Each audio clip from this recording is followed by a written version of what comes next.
Isipin mo ito, nakatanggap ka ng isang formal na sulat. Oo, yung tipong nasa loob pa ng puting sobre. Exactly.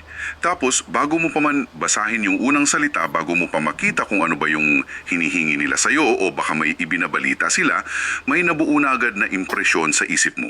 Parang may kutob ka na agad kung seryoso ba ito o hindi. Tama, may pakiramdam ka na agad kung mapagkakatiwalaan ba yung nagpadala o kung baka isa lang itong scam. Kasi 'di ba, minsan sa mukha pa lang ng papel, alam mo na. Ayun. At ang nagdikta ng nararamdaman mong iyan ay yung disenyo. Yung logo at yung mismong letterhead na nakalagay buon sa pinakaitaas ng papel. Na madalas nating binabaliwala, by the way. Oo nga eh.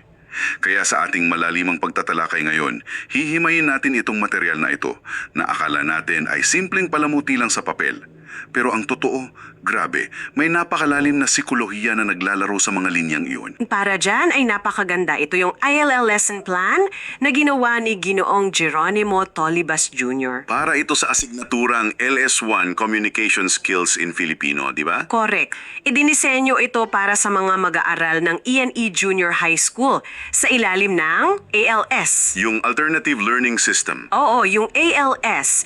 At yung mismong pamagat ng aralin niya ay tungkol sa pagsusuri ng logo at letterhead sa korespondensya opisyal. Alam mo, napakagandang pamagat para sa isang bagay na araw-araw nating nakikita pero bihirang pag-isipan talaga. Kasi para mas madaling ma-visualize mo, ihambing natin ang isang letterhead sa outfit ng isang tao bago siya sumabak sa isang job interview. Yung tipong papasok pa lang siya sa pinto? Oo, bago pa man siya bumati ng good morning, yung suot niya, kung plansado ba yung polo, kung malinis ba yung sapatos, yun agad yung nagdedikta ng kakayahan sa mata nung nag-interview. Parang unang vibe check. Vibe check talaga. Ganyan din sa mga opisyal na dokumento. Ang letterhead, yung unang vibe check na nagtatakda ng tono. At yung dokumentong tatalakayin natin ay hindi lang nagtuturo kung ano ang letterhead, itinuturo rin nito kung paano binabasa ng utak natin yung mismong outfit na ito ng papel. Pero teka, bago tayo sumisid doon sa mismong disenyo, may napansin ka ba doon sa pagkakabuo ng lesson plan? Oo. Handa na akong banggitin yan kasi halos mapatigil ako sa pagbabasa eh. Nakita ko yung nakasulat doon na Declaration of AI Use. Dinideklara nung guro na gumamit siya ng AI. Oo, dinideklaro niya na yung buong pagdisenyo ng karanasan sa pagtuturo, yung paghimay ng mga kasanayan, at maging yung pagbuo ng mga multiple choice na pagsusulit, ginawa daw iyon ng may katuwang na Gemini AI. Grabe, 'di ba? Ito yung bahaging nagpapakita ng isang malaking pagbabago sa edukasyon natin ngayon. Kasi dati bawal yan eh. Bawal na bawal. Pero makikita natin dito na yung teknolohiya, hindi na lang siya pandaya o shortcut para sa mga estudyante. Isa na siyang lehitimong katuwang ng mga guro. Kumbaga, ipinapasa ng guro sa AI yung mga mabibigat at paulit-ulit na gawaing teknikal. Tulad nung paglalatag ng structure ng session o kaya yung pag-format ng mga rubrics. Na nakakaubos talaga ng oras. Sobra. Kaya dahil hindi na niya kailangang ubusin yung buong gabi niya kakatype ng mga format na ito, naibabaling niya yung buong atensyon niya sa pinakamahalaga. Alin yun? Yung tinatawag na learner context. Yung pag-intindi sa sitwasyon ng mga estudyante niya. Pero wait, di ba parang may malaking ironya dito? Paanong ironya? Kasi isipin mo, gumagamit tayo ng artificial intelligence, isang makina na walang damdamin, walang karanasan sa pagiging tao para magdisenyo ng isang aralin tungkol sa labis na pantaong karanasan. Gets ko yung punto mo. 'Di ba? Kasi yung buong lesson na ito ay tungkol sa pagkilala sa unang impresyon, pagbuo ng tiwala at kung paano tayo nagre-react sa mga simbolo. Paano maituturo ng isang makina yung gut feeling ng isang tao kapag nakita siya ng logo ng gobyerno? Kasi hindi naman yung AI ang nagtuturo ng gut feeling. Paano yun? Yung AI, siya lang yung nagtayo ng entablado. Pero yung guru pa rin ang nagdidirect ng dula. Bali assistant lang talaga. Oo. Dito nga pumapasok yung tinukoy ni Ginoong Tolibas na learner context. Tukoy na tukoy niya na yung mga mag-aaral niya sa ALS ay mga individual na nagpapahalaga sa malikhaing pagsulat at mapanuring pagbasa. Kasi mga ALS students ito, ibig sabihin may mga bit-bit na silang karanasan sa totoong buhay. Hindi na sila mga bata na walang alam sa mundo. Exactly. Hindi nila kailangan ng guro na magbabasa lang sa kanila mula sa textbook. Kailangan nila ng gabay na makakapag-ugnay ng teorya sa aktwal na buhay nila. At dahil ginawa ng AI yung boring parts ng pagpaplano, nabigyan ng kalayaan yung guro na ibuhos yung oras niya sa pag-unawa sa emosyon at sikolohiya ng klase niya. At alam mo, nakikita agad natin yung pagiging nakatutok ng guro sa sikolohiya doon pa lang sa tinatawag niyang pre-lesson. Yung panimulang gawain, Oo, kasi kung iisipin mo, kung ang paksa mo ay tungkol sa mga liham pantanggapan at letterhead, ano bang pinakamadaling gawin? di magpakita agad ng isang bond paper na may logo. 'Di ba? Yun ang pinaka-logical. Pero hindi ganyan ang ginawa niya. Nagsimula siya sa pagpapasuri ng mga larawan ng mga bayani o kilalang tao. Isang napakatalinong panimula. Bakit nga ba niya ginawa yun? Kasi bakit ka magsisimula sa papel kung pwede kang magsimula sa mismong kalikasan ng tao? Bago pa man na embento ang mga logo at mga opisyal na selyo ng gobyerno, yung mga ninuno natin ay dumedepende sa pagbabasa ng muka. Oo nga, no? Sa isang tingin pa lang sa mukha ng isang estranhero, kailangan agad magpasya ng utak natin kung ang taong ito ba ay kaibigan o kaaway, kung matapang ba siya o duwag. Survival mechanism pala siya. Yes, isang survival mechanism na nakatanim na sa ating DNA. Kaya pala kapag nakita natin yung litrato ni Andres Bonifacio o ni Jose Rizal, kahit wala silang sinasabi, nakakaramdam agad tayo ng isang partikular na emosyon. Katapangan, karunungan, pagiging makabayan. At yung ginawa ng lipunan natin, parang kinuha natin yung survival mechanism na iyon sa pagbabasa ng muka at inilipat natin sa pagbabasa ng mga institusyon. Galing ng comparison na yon, imbes na mukha ng tao ang sinusuri natin kung mapagkakatiwalaan, ang sinusuri na natin ngayon ay yung letterhead. At yan yung eksaktong konsepto na sinusubok dun sa unang tanong ng kanilang formative assessment, di ba? Oo, tinatanong doon kung ano ba talaga ang layunin ng paglalagay ng letterhead sa isang korespondensya opisyal. At yung mga pinagpipilian doon ay kung ito ba ay palamuti lang o para lang punan yung bakanting espasyo sa itaas ng papel. O kaya ay para maging pagkakakilanlanan ng organisasyon. Siyempre, hindi na nun sasayangin ng isang ahensya ang tinta nila para lang may magandang drawing sa bond paper. Hindi talaga kasi yung letterhead yun ang mismong pagkakakilanlan nila. Kung aalisin mo ang letterhead sa isang kautusan mula sa korte, magiging mukha lang itong isang pahina mula sa diary ng kung sino man. Mawawala ng bigat. Wala itong otoridad. Ang letterhead ang nagbabasbas ng kapangyarihan sa mga salitang nakasulat sa ibaba nito. Ngayon, nabanggit natin yung tungkol sa mga impresyon at pagbabasa ng disenyo. Dito nagiging medyo masalimuot yung talakayan dun sa lesson plan. Bakit? Ano yung ipinasok nila? Ipinapasok na nila yung konsepto ng technical na visual at saka yung malaking salita na estereotipo. Bago natin himayin yan, ano ba talaga ang ibig sabihin kapag sinabi nating technical na visual? Kapag sinabi nating technical na visual sa konteksto ng isang dokumento, pinag-uusapan natin yung mismong mga sangkap ng disenyo na hindi natin namamalayan binabasa ng ating mga mata. Like ano? Mga kulay, Oo, kasama dyan yung pagpili ng kulay, yung bigat o kapal ng font na ginamit, yung mga hugis sa loob ng logo, at maging yung dami ng espasyo o yung tinatawag nating negative space sa paligid nito. Kaya pala, may mga sulat na parang ang higpit tingnan, may mga sulat na parang ang gaan.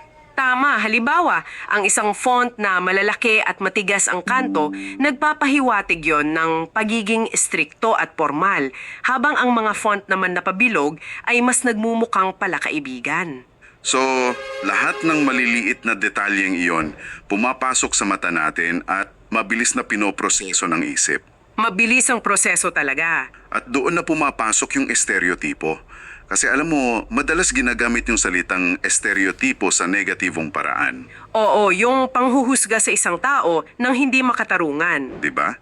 Pero dito sa pag-aaral ng graphic design at komunikasyon, parang lumalabas na kailangan mo pala yung estereotipo. Isa pala siyang uri ng cognitive autocomplete. Ang ganda nung term na yan, cognitive autocomplete. Kasi yung utak natin tamad yan eh. Tamad mag-isip. Oo, ayaw nitong mag-isip mula sa simula sa bawat sandali ng atong buhay. Nakapagod yun, kaya naghahanap ito ng mga pattern. Kaya kapag nakita ka ng asul na kulay na may kasamang krus o kaya ahas ng nakapulupot sa isang tungkod, Nag-autocomplete agad yung utak mo ng salitang kalusugan o medisina. tapos kapag nakita ka naman ng sulo na may apoy o kaya isang bukas na libro, Nag-autocomplete ulit ang utak mo ng salitang edukasyon. at dahil sa autocomplete na iyan, nakakatipid tayo ng enerhiya. Hindi na natin kailangang basahin ng paunti-unti yung bawat maliit na letra dun sa paligid ng logo para lang malaman kung saan galing yung sulat. Nakikita mo pa lang yung hugis, alam mo na? Pero teka, ano ang mangyayari kung sakaling masira ang autocomplete na ito? Halimbawa, isipin mong nakatanggap ka ng sulat mula sa isang malaking ospital pero yung logo nila ay kulay itim na may malaking larawan ng martilyo. Naku, malaking problema yan. Di ba? Ano yung magiging unang reaksyon mo? Ang unang mararamdaman mo dyan ay matinding pagkalito. Tapos susundan agad yan ng pagdududa. Iisipin ng utak mo, bakit ganito ang itsura nito? Peke ba ito? Scam ba ito? At iyan mismo ang sentro ng essay question number 8 sa pagsusulit nila. Yung pinapaliwanag sa mga mag-aaral yung kaugnayan ng technical na visual dun sa kredibilidad. Oo, kasi kapag nagkaroon ng mismatch o hindi tumugma yung inaasahang stereotipo dun sa aktual na disenyo, nawawasak yung initial na tiwala ng bumabasa. Kaya pala ganun na lang kagastos at kabusisi ang mga malalaking kumpanya at ahensya kapag nagpapalit sila ng logo. Hindi lang pala sila basta nagbabago ng drawing. Inaalagaan nila yung psychological na shortcut ng mga mamamayan para manatili yung tiwala sa kanila. At hindi rin natatapos sa isang logo ang usapan ng tiwala at disenyo, by the way. Paanong hindi natatapos? Paano kung kailangan mag-collaborate ng dalawang magkaibang ahensya sa iisang dokumento? Oo. Dito napapasok yung tinatawag sa lesson plan na politika ng posisyon at protokol. Politika talagang ginamit na salita. Kasi doon sa session 1 at 2 ng klase, isinasabak yung mga mag-aaral sa isang workshop. Pag-aaralan nila yung tamang pagsasaayos ng posisyon ng mga logo kung higit sa isa ang organisasyong kasangkot. At ayon dun sa source natin, may mahigpit na panuntunan dyan. Karaniwan, nasa kaliwang bahagi dapat ang pangunahing logo ng institusyon. Alam mo, parang seating arrangement yan sa isang napaka-formal na VIP dinner. O kaya sa isang kasal. O nga no? Di ba? Kung sino yung nasa kabisera, kung sino ang nakaupo sa kanan o kaliwa nung nag-host ng event, hindi iyon random na pinili kung saan lang may bakante. Nakaplano talaga yun. Kasi yung posisyon ng upuan ay nagpapahayag ng hierarchy, otoridad at respeto. Kapag nagkamali ka ng pwesto ng isang VIP, naku, maaari itong maging isang malaking insulto. Ganito rin ba kadelikado ang paglalagay ng mga logo sa itaas ng bond paper? Ganitong ganito. At dyan mo makikita yung talino kung paano binuo yung mga tanong sa exam ng guro. Aling tanong? Doon sa multiple choice question 4, hindi lang basta pinapapili ang estudyante kung saan ilalagay yung logo. Tinatanong sila kung bakit kailangang ayusin ang posisyon nito. Hindi lang yung rules, kundi yung rason sa likod ng rules. Oo, at yung mga pagpipilian doon ay para maging maganda, para lumaki, para magkasya, o para sa formalidad at protokol. Hindi siya simpleng tanong ng aesthetics. Hindi talaga. Hinihikayat nito yung mga mag-aaral na kilalanin na may mga hindi nakasulat na batas ng hierarchy dun sa mga espasyong tinitingnan natin. Kaya yung tamang sagot dun ay para sa formalidad at protokolo. Correct. Kasi kapag nilabag mo yung espasyong iyon, parang nilabag mo na rin yung respeto sa pagitan ng mga institusyon. Nakakamangha talaga kung paano itinuturo ito sa mga estudyante. At alam mo, may isa pa akong napansin habang pinag-uusapan natin yung mga exam nila. Ano yon? May isang napakakaibang estratehiya, yung guro sa kalagitnaan mismo ng pagsusulit. Kasi 'di ba, nakasanayan na natin na kapag exam purong memorya lang 'yan. Tapos sa dulo na tayo mag-iisip kung may natutunan ba tayo pagkatapos ng quiz. Yung tipong sasagutan mo lang ng mabilis para matapos. Oo. Pero dito, isiningit niya ang isang bahagi na tinawag niyang drafting a reflection sa mismong gitna ng identification quiz. Wait, nasa gitna talaga ng exam? Oo. Inaatasan yung mga estudyante na maglaan ng sandali at isulat yung refleksyon nila sa aral ng paksa bago nila ituloy yung pagsusulit. Ang galing ng bahaging iyan kasi binabasag nito yung nakasanayang ritmo ng pag-i-exam. Para hindi maging autopilot yung mga estudyante. Oo, imbis na ituring ng mag-aaral yung pagsusulit bilang isang karerahan para matapos agad, pinipilit sila ng guro na huminto, huminga, at pag-isipan agad yung bigat ng ginagawa nila. Ipinapakita nito na ang tunay na layunin ng aralin ay hindi yung maka-perfect score ka lang sa pag-identify ng logo, Kundi yung malalim na pagninilay mo tungkol doon sa paksa. na nagdadala naman sa atin sa pinakamabigat na katanungan ng buong lesson plan na ito. Sige, ano iyon? Bakit kailangang malaman ng isang ALS Junior High School student ang lahat ng ito? Kasi wala namang garantiya na lahat sila ay magtatrabaho sa isang corporate office o magiging clerk sa isang ahensya ng gobyerno, di ba? Tama ka dyan. Paano naging makabuluhan yung pag-aaral ng posisyon ng logo at margin ng papel sa pang-araw-araw na buhay nila? Diyan nagiging malinaw yung tinatawag sa lesson plan na opportunities for integration. Hindi hinahayaan ng guro na manatili lang sa mundo ng communication skills yung aralin. Ili-integrate niya sa ibang subjects? Oo, inuugnay niya ito sa values education, particular yung pagpapahalaga sa moralidad at pananagutan. Kasama rin dyan yung aspeto ng arts, kung saan hinihikayat ang mga mag-aaral na gumamit ng kanilang pagkamalikhain. Kaya pala meron silang extended learning opportunities dun sa dulo? Yung pinabagawa silang sariling letterhead. O yung mga mag-aaral mismo ang magdadraft ng sarili nilang letterhead para sa isang organisasyon, gamit yung tamang format at posisyon na pinag-aralan nila. Kasi habang ginuguhit nila yung sarili nilang letterhead, hindi lang sila nag-arts and crafts dyan. Mas malalim dun. Unti-unti nilang isinasaloob kung gaano kabigat yung responsibilidad ng pagiging isang institusyon. Na kapag nagpadala ka ng sulat na may malinis na disenyo, tamang margin, at wastong pagkakakilanlan yan, ang ibig sabihin pala nun ay nirerespeto kita. At iyan mismo yung pinupunto ng pinalpang ninilay ng buong lesson. Kasi tinanong ng guro yung mga estudyante, paano nakakaapekto ang profesionalismo ng isang dokumento sa pagtitiwala ng mga mamamayan sa nasabing organisasyon? Wow! Ang ganda ng tanong na yan. Di ba? Kasi yung araling ito, sa pinakabuod nito, ay isang maagang pag-aaral sa sibika.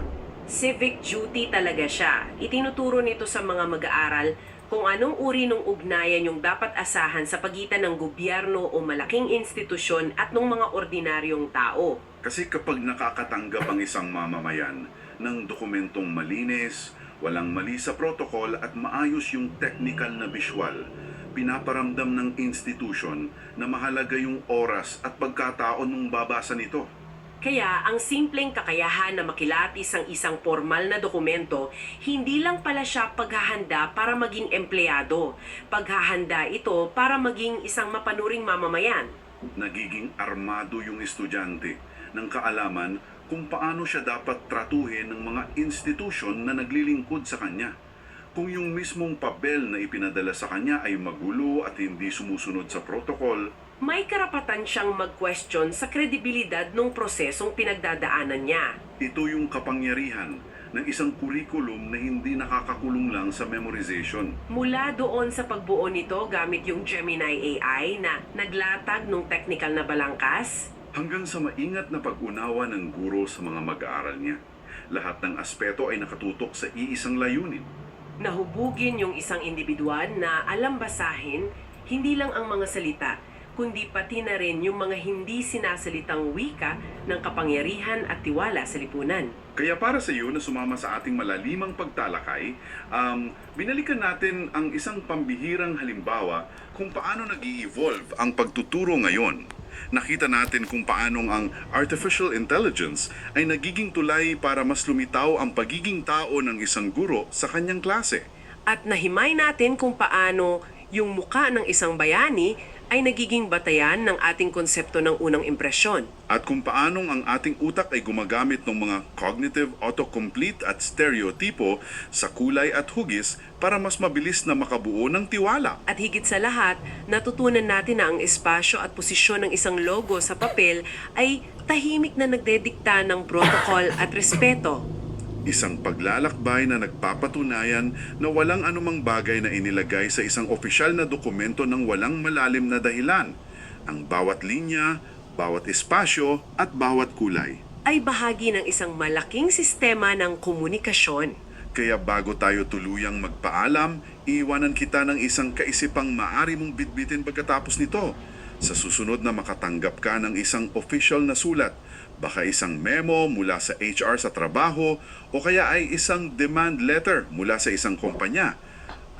Tingnan mo ito ng labas sa mismong teksto. Suriin mo yung hitsura. Oo, bago mo pa man mabasa kung ano ang gusto nilang mangyari, pinaniwalaan ka na ba agad nila na may kapangyarihan sila dahil lang sa bigat at otoridad ng disenyo ng kanilang letterhead? Mapapaisip ka talaga. At kung totoo na ganito tayo kadaling maimpluwensyahan ng mga disenyo sa papel, ano-ano pa kayang mga hindi nakikitang biswal na patakaran sa paligid natin ang palihim na kumokontrol sa kung sino ang ating pinagkakatiwala at sinusunod sa araw-araw? Hanggang sa muli, patuloy na mag-usisa at tuklasin ang hiwaga sa likod ng mga ordinaryong bagay. Paalam!